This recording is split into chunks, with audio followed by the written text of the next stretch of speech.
no government in the country has enough money, in the world has enough money to be able to do what we need to do. And every analysis about finance of the transition to clean energy says we need something like $2.5 to $4.5 trillion every year for the next 30 years. So no government can do that, and no government will do that. You mentioned the word climate in the current Congress, and they just shut down. Nothing happens.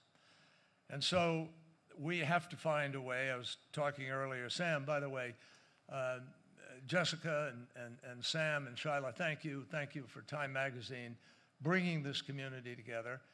And we had a brief conversation at the table tonight about communication, and Shyla was absolutely correct in her comments. We have to be able to communicate more effectively and find the way to break through.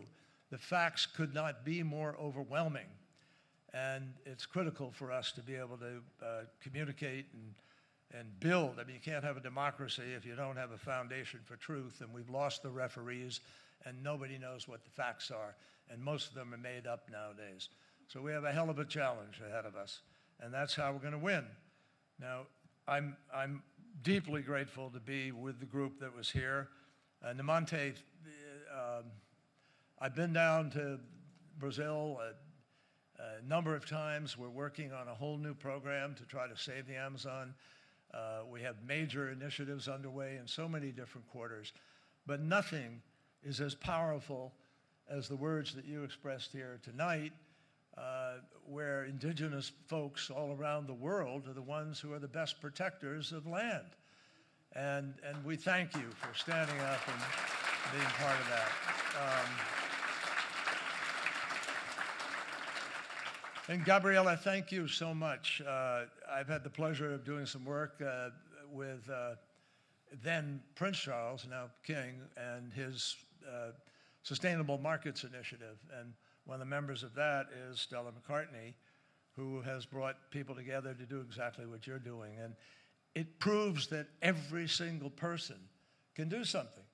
And if every single person chooses to do what needs to be done, then you build you build a current that sweeps down, as Bobby Kennedy said in South Africa in 1968.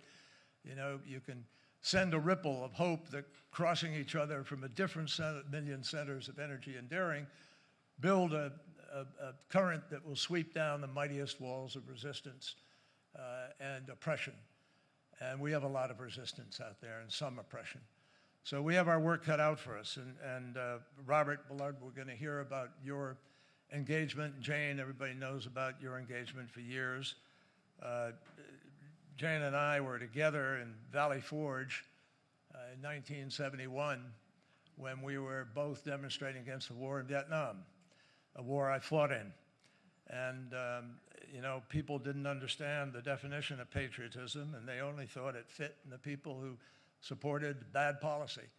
But no, it belonged to people who thought there was a better way forward. And I was happy to be among those leading the Vietnam veterans against the war. And I think we made a difference. And indeed, I think the citizens who reclaimed their voices made the difference that ended that war and saved a lot of lives.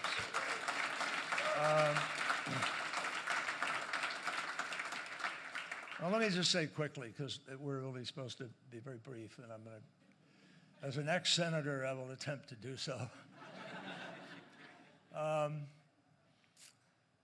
Last summer, it was 70 degrees Fahrenheit above normal in the Arctic, and it was 100 degrees Fahrenheit above normal in the Antarctic. The Arctic, both poles are melting and warming 4 times faster than the rest of the planet. Last January and February of this year were the hottest January and Februarys in recorded history. The fires are out of control, the storms are more intense, the Earth is rising in its heat, and the emissions are still going up despite what we have fought for at the various conferences of the parties of the UN process. So I just say to everybody here, we have our work cut out for us, but there is no reason to be pessimistic about this. I'm actually encouraged. I'm optimistic. I see things happening all around the world now. lithium price for EVs is down 97%. Solar power is down 87%. Wind down 50%. It's more than competitive. It beats coal, and yet people are still building coal in various parts of the world. So we have our work cut out for us, yes, but there's an enormous amount of innovation that is taking place. And I want you to focus quickly on what happened in Dubai. After years of fighting about fossil fuel, and after years of denial and procrastination and outright lying and corporate cowardice and political cowardice, people have refused to acknowledge the realities of what is happening. But 90% of the heat that comes from the sun that's stuck in the planet goes into the ocean. And the oceans are in jeopardy, believe it or not. Hard to believe, but we're changing the chemistry of the ocean more than it's changed in millions of years. Why? Because the particulates from the coal burning that takes place around the planet goes into the ocean, and it raises the acidity. And it also raises the heat, and the heat sees more moisture rise, simple mathematics and physics, and the heat rises, and that is what contributes. The moisture contributes to these torrential rainfalls. Look at what happened in Dubai last week.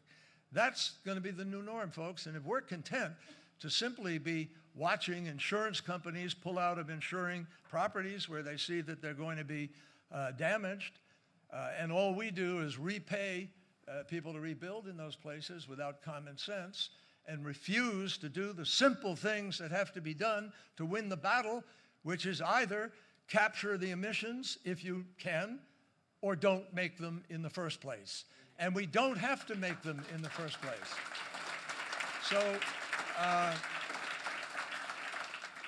So in Dubai, we won a very critical thing, and I want to leave you with it because it's the key to where we go forward. Paragraph 28, paragraph 35, not that you've read them, I know. But paragraph 28 says, we must transition away from fossil fuels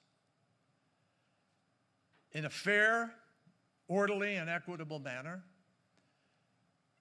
to achieve net zero by 2050, which means you have to have a plan, and to do it according to the science, which is how we need to be guided in order to know what levels we need to reach in terms of warming, and accelerating in this decade.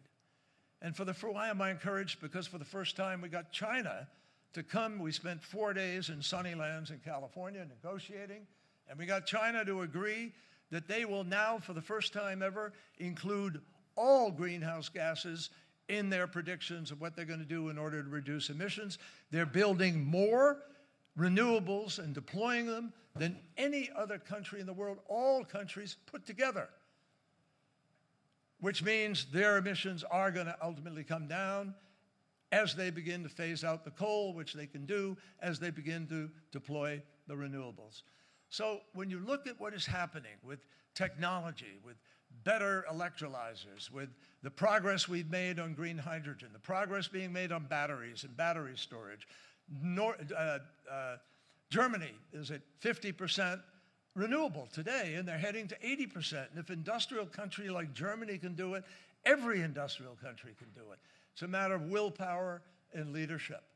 You all are the keys to making this happen. That's not a political statement. It's not a throwaway at a dinner in which you kindly gave me an award. It is the reality. And I just close by telling you, when we were active back then, Jane, you know, people attacked us. I remember we were marching once as veterans, and people said, hey, you guys, you ought to support the troops. And one person yelled back, lady, we are the troops. There was a divide in our nation, but guess what? That movement, ignited by Rachel Carson, by taking on the chemical industry and fighting alone to prove that we didn't have to sit there and get sprayed by DDT that gave you cancer, that moment changed our country for the better for some period of time. And specifically, in 1970, the first Earth Day, we targeted the 12 worst votes in the United States Congress. We defeated 7 of the 12, And with the doing of that, even Richard Nixon, a non-environmentalist, signed the Environmental Protection Agency into law. We passed the Clean Air Act, Safe Drinking Water Act, Marine Mammal Protection, Coastal Zone Management, and Endangered Species Acts. All because citizens got off their asses and went out and fought and demonstrated their citizenship. So that's the trick. That's what we have to do.